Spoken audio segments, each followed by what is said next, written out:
So this morning we are at the University of Alabama Arboretum, and we are working on our seed sowing techniques.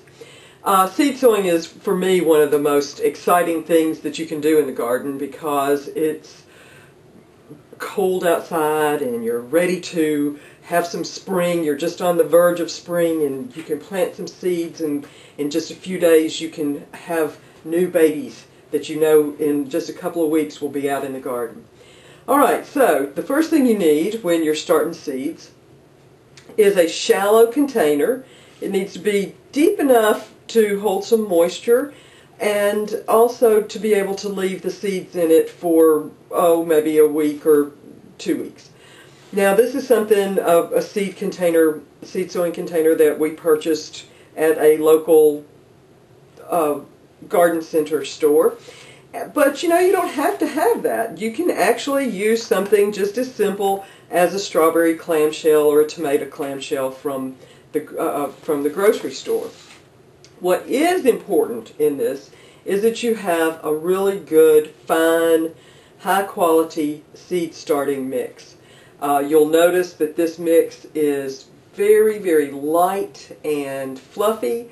It has a lot of vermiculite in it, which is going to help both retain moisture and have a well-drained attitude to the soil. So what I usually do is I wet my soil with warm water while it's in the bag and make sure that it's evenly moist, and then put it into the container, pat the container down lightly, and then we're going to make some rows. So what we're going to be sowing today will be marigold seeds. Marigold seeds are long and thin, so our row doesn't need to be too deep. My rule of thumb is usually to make the depth of your row about as deep as your plant is wide, as your seed is wide, if that makes any sense. So here's our marigold seed, and you can either lay them down. You know, if you have children, that'd be a fun thing to do for them. It's for them just to learn to sow the seeds by simply setting them along the row like that. Make sure that you've got good soil-seed contact. And we do that also with our little tamping tool. Alright, we'll just plant these 2 rows right now. You want them to be fairly well spaced one from the other, because when it comes time to transplant them from this box into a seed pot, then you don't want to be tearing up the roots. You don't want the roots to have gotten intertwined and the plants have to struggle. So we're going to cover these up. I don't think that I made my seed bed quite deep enough. I think I'm going to cover them like this. Okay, we'll sprinkle some on top. That'll work. And then pat it down.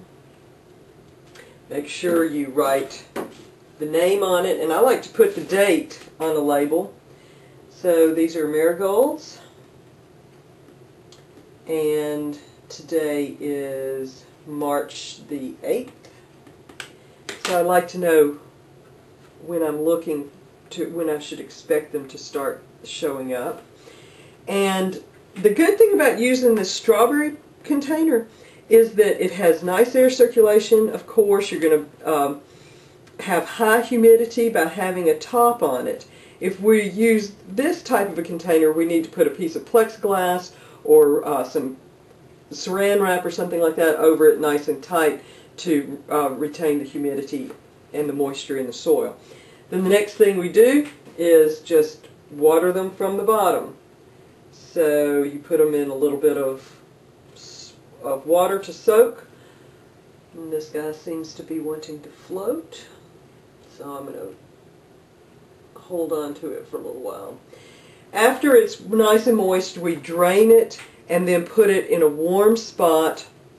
It can be in the sun, in a sunny window.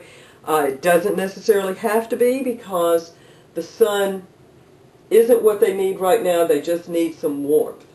But as soon as that seed begins to break the surface of the soil, then it's time to get it out into the bright sunlight.